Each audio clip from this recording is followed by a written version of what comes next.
நாளைக்கான வீடியோ தாங்க வந்திருக்கு. வீடியோ வந்து சூப்பரா இருந்துச்சு அப்படின்னு தாங்க சொல்லணும். அதாவது இந்திராவோட ஐஏஎஸ் கனவுக்கு வந்து கதிர் வந்து ஒரு பயங்கரமான ஆப்பு வச்சுட்டாரு அப்படின்னு தாங்க சொல்லணும். இந்த பக்கம் பார்த்தா நம்ம ஜெயா வந்து இந்திராவை போட்டு கன்னத்தில் ரப்புன்னு அரைஞ்சிட்டாங்க அப்படின்னு தாங்க சொல்லணும். அதெல்லாம் பார்க்குறதுக்கு நம்ம சேனலை மட்டும் மறக்காமல் லைக் அண்ட் சப்ஸ்கிரைப் மட்டும் பண்ணிடுங்க. ஃபஸ்ட்டு எடுத்தோடனே காவியா இந்திரா 2 பேரும் தான் பேசிக்கிட்டு இருக்கிற மாதிரி தான் காட்டிகிட்டு இருக்காங்க. காவியா வந்து அந்த குழந்தைய வந்து கொஞ்சிக்கிட்டே இருக்காங்க. பக்கத்தில் இருந்த இந்திரா வந்து சொல்கிறாங்க, அக்கா இது வந்து உன் குழந்தை தான்க்கா, இதை வந்து இந்த வீட்டு முன்னாடி எல்லாருக்கும் ஒரு நாள் வந்து நான் சொல்லுவேன்க்கா அப்படிங்கிற மாதிரி சொல்லிக்கிட்டு இருக்காங்க. உடனே இந்திராவை பார்த்தோன்னே, வா இந்திரா எப்போ வந்த, உட்காரு, பாத்தியா பையன் என் குழந்தை தான், நீ என்னை நம்புறையில அப்படிங்கிற மாதிரி சொன்னோடனே இந்திராவுக்கு வந்து கண்ணிலேருந்து கண்ணீர் வந்துடுது. அக்கா எப்படிக்கா சொல்கிற இது உன்னோட குழந்தைன்னு அப்படின்னு கேட்குறாங்க. ஆமாம் இந்திரா, நேற்று நான் வந்து அழுதன்ல, அப்போ என் கண்ணீரை தொடச்சி விட்டாண்டி அப்படிங்கிற மாதிரி வந்து காவியா சொல்கிறாங்க. என்ன இந்திரா, நீயும் என்னை பைத்தியம் நினைக்கிறியா?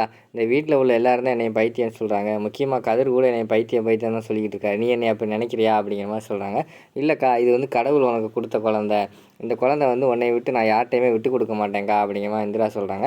சரி வாக்கா, காலில் போய் உட்காருவோம், வீட்டில் ஆள் இல்லைல்ல, நம்ம போய் உட்காந்துருப்போம் அப்படிங்கிற மாதிரி சொல்கிறாங்க. அதுக்கு வந்து நம்ம காவியா சொல்கிறாங்க, இல்லை காலில் இருந்தால் யாராவது ஏதாவது சொல்லுவாங்க அப்படிங்கிற மாதிரி சொல்கிறாங்க. வீட்டில் தான் யாருமே இல்லை, வா சும்மா உட்காந்துருப்போன்னு உட்காந்துருக்காங்க. அந்த நேரத்தில் வந்து கதிர் அனுப்பிவிட்ட ஒரு 2 பேர் வராங்க. அவங்க வந்து அந்த பெண்ணில் வந்து கேமரா வச்சுக்கிட்டு அதாவது இந்திராவுக்கு வந்து லஞ்சம் கொடுக்குற மாதிரி வீடியோ எடுக்கிறதுக்காக வந்திருக்காங்க. உள்ளே வந்தவொடனே இந்திரா வானீங்க அப்படிங்கிற மாதிரி கேட்டவொடனே ஆமான்னு சொன்னோடனே, இங்கே வந்து கதிர் சார் இருக்காரா அப்படிங்கிற மாதிரி கேட்காங்க. இல்லையே, அவர் வெளியில் போயிட்டாரு அப்படிங்கிற மாதிரி சொன்னோடனையும், நான் வந்து ஒரு பில்டர்ஸ் கம்பெனிலேருந்து வாரேன், அதாவது கண்மணி பில்டர்ஸ்லேருந்து வாரேன், நாங்கள் வந்து இன்றைக்கி தான் பூஜை போட்டிருக்கோம், அட்வான்ஸ் பணம் கொடுக்குறதுக்காக நான் கதிரை பார்க்க வந்திருக்கேன், அவர் வந்து வெளியில் போயிட்டேன் அப்படின்னு சொல்லிட்டு வீட்டில் கொடுத்துருங்க அப்படிங்கிற மாதிரி சொன்னார் அப்படிங்கிற மாதிரி வந்து அவர் சொல்கிறார். அதை கேட்டவொடனே இந்திரா வந்து சொல்கிறாங்க, இல்லையே கதிர் மாமா அப்படி சொல்ல மாட்டார், எதனால ஆஃபீஸில் தான் வச்சு முடிப்பார் அப்படிங்கிற மாதிரி சொல்கிறாங்க.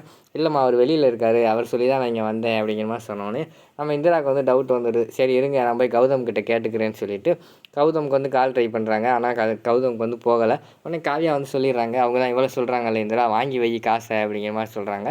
சரி கொடுங்க அப்படின்னு சொல்லிட்டு காசை வாங்கி வச்சிடுறாங்க.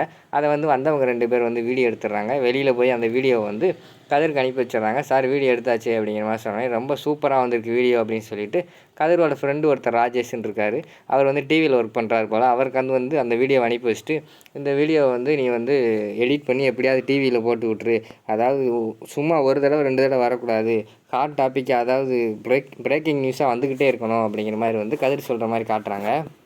ஓகே சார், ஃப்ரீயாக விடுங்க, நான் பார்த்துக்கிறேன் அப்படின்னு சொல்லிட்டு அந்த நியூஸில் வேலை பார்க்காருல அவர் வந்து அவரோட ஹெட்டுக்கு போகிறாரு. ஹெட்டு வந்து அங்கே வந்து ஒரு 2 லேடிஸ் கூட பேசிக்கிட்டு இருக்கிற மாதிரி காட்டிக்கிட்டு இருக்காங்க. அவர்கிட்ட வந்து சார் ஒரு ஹாட் டாபிக் வந்துருக்கு சார் அப்படின்னு சொல்லிட்டு இந்திராவோட வீடியோ போட்டு காமிக்காங்க. இது யார் இந்த வீடியோவில் இருக்கிற பொண்ணு அப்படிங்கிற மாதிரி கேட்டோன்னே பக்கத்தில் இருக்கிற அந்த லேடிஸ்க்கு வந்து இந்திராவை தெரிஞ்சிருக்கு. சார் இவங்க தான் சார் அவங்க ஹஸ்பண்டுக்காக வந்து கோர்ட்லேயே போய் வாதாடினாங்க அப்படிங்கிற மாதிரி சொன்னோன்னே, ஓ அப்படியா, அப்போனா பெரிய இடம் தான் போல், இந்த நியூஸை போட்டு விடு, ஹாட் டாப்பிக்காக வரட்டும், பிரேக்கிங் நியூஸில் போட்டு விடுங்க அப்படின்னு சொல்லிட்டு அந்த சேனலோட ஹெட்டுன்னு சொல்லிடுறாரு. அடுத்து கொஞ்ச நேரம் கழித்து நம்ம இவர் இருக்கார்ல கதிர் வந்து அந்த டிவி சேனலுக்கு கீழேயே, அதாவது மாடியில் இருக்குது, அது கீழேயே காரில் வெயிட் பண்ணிக்கிட்டு இருக்கிற மாதிரி காட்டுறாங்க.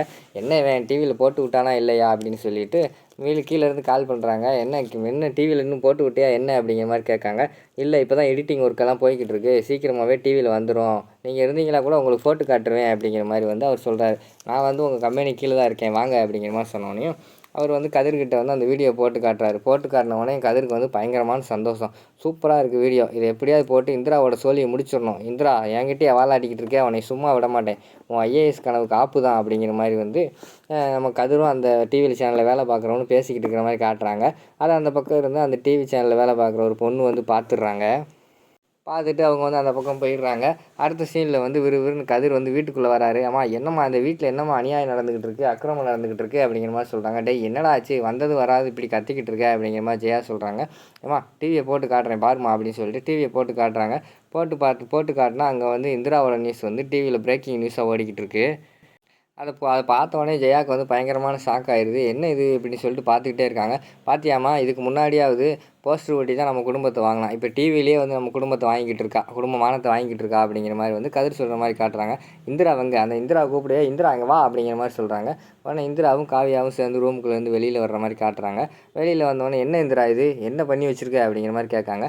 என்ன அத்தை அப்படின்னு சொல்லிட்டு இந்திரா வந்து டிவியை பார்க்குறாங்க. டிவியை பார்த்தோன்னே பயங்கரமான ஷாக் ஆயிடுது. என்ன மாமா, நீங்கள் அனுப்பிவிட்ட ஆள் தானே மாமா அவங்க காசு கொடுத்தாங்க, இப்போ பார்த்தா அது டிவியில் வந்துக்கிட்டு இருக்குது அப்படிங்கிற மாதிரி சொல்கிறாங்க. கதிர் மாமா உண்மையை சொல்லுங்கள், நீங்கள் தானே என்னை ஏன் மாமா இப்படி பண்ணுறீங்க, என்னை மாட்டி விடுறதுக்குன்னே வந்திருக்கீங்களா மாமா அப்படிங்கிற மாதிரி சொல்கிறாங்க. உடனே கதிர் வந்து சொல்கிறாங்க, நான் என்ன உன்னை மாட்டி விட்டேன், நான் என்ன பண்ணேன் அப்படிங்கிற மாதிரி சொல்கிறாங்க. வந்தவங்க வந்து கண்மணி பில்டர்ஸ்ன்னு சொல்லி நீங்கள் கொடுக்க சொல்லி தான் காசு கொடுத்தாங்க மாமா அப்படிங்கிற மாதிரி வந்து இந்திரா சொல்கிறாங்க. கண்மணியா, அப்படி ஒன்றும் எனக்கு யாருமே தெரியாதே அப்படிங்கிற மாதிரி சொல்கிறாங்க. உடனே இந்திரா வந்து சொல்கிறாங்க, நேற்று கூட கௌதம் போல வாங்கி நீங்கள் பேசுனீங்க மறந்துட்டீங்களா அப்படிங்கிற மாதிரி இந்திரா சொல்கிறாங்க. அது கண்மணி கிடையாது, கவிமணி பில்டர்ஸ் அப்படிங்கிற மாதிரி வந்து பேச்ச மாற்றுறாங்க நம்ம கதிர். ஏங்க பொய் சொல்லாதீங்க அப்படிங்கிற மாதிரி வந்து இந்திரா சொல்கிறாங்க. உண்மைதான், நீ வேணால் கௌதம் மொபைலை செக் பண்ணிக்கோ அப்படிங்கிற மாதிரி சொன்னோன்னே, ஏன் மாமா இப்படி பண்ணுறீங்க, உங்களுக்கு ஏன் மாமா இந்த புத்தி இருக்குது, அடுத்தவங்களுக்கு எடுக்கிற புத்தி அப்படி இப்படின்னு திட்ட ஆரம்பிச்சிடுறாங்க. அதை கேட்டவொடனே நம்ம ஜெயாவுக்கு வந்து பயங்கரமான கோவம் வந்துடுது. விறுவிறுன்னு போய் நம்ம இந்திரா வந்து கன்னத்தில் அரைஞ்சிடுறாங்க. என்ன பேசிக்கிட்டு இருக்க, ஐஏஎஸ் வாள் அதெல்லாம் இந்த வீட்டுக்கு வெளியில் வச்சுக்கோ, வீட்டுக்குள்ளே வந்து அடக்க ஒழுக்கமாக இருக்கணும். இந்த வீட்டுக்கு இதுக்கு முன்னாடி போலீஸு கோர்ட்டு எதுவுமே வந்ததே கிடையாது. ஆனால் நீ வந்த பிறகு தான் இந்த வீடு போலீஸ் ஸ்டேஷனு கோர்ட்டில் தான் முக்கால்வாசி நேரம் இருக்குது. உங்கள் அப்பா மாதிரி நீயும் காசை சுருட்டிட்டு போகலான்னு பார்த்துக்கிட்டு இருந்திருக்க, அதான் நான் இப்படி பண்ணிக்கிட்டு இருக்கேன் அப்படிங்கிற மாதிரி வந்து ஜெயா கேட்குறாங்க. அத்தா என்னத்த மரியாதையாக பேசுங்க, எங்கள் அப்பா ஒன்று காசை சுருட்ட, அவர் வந்து ஏமாற்றிருக்காங்க அப்படிங்கிற மாதிரி வந்து இந்திரா வந்து நம்ம ஜெயா கிட்ட வாதாடிக்கிட்டு இருக்கிற மாதிரி காட்டிக்கிட்டு இருக்காங்க. அதோட பார்த்தீங்கன்னா இந்த எபிசோடை வந்து முடிச்சிடுறாங்க.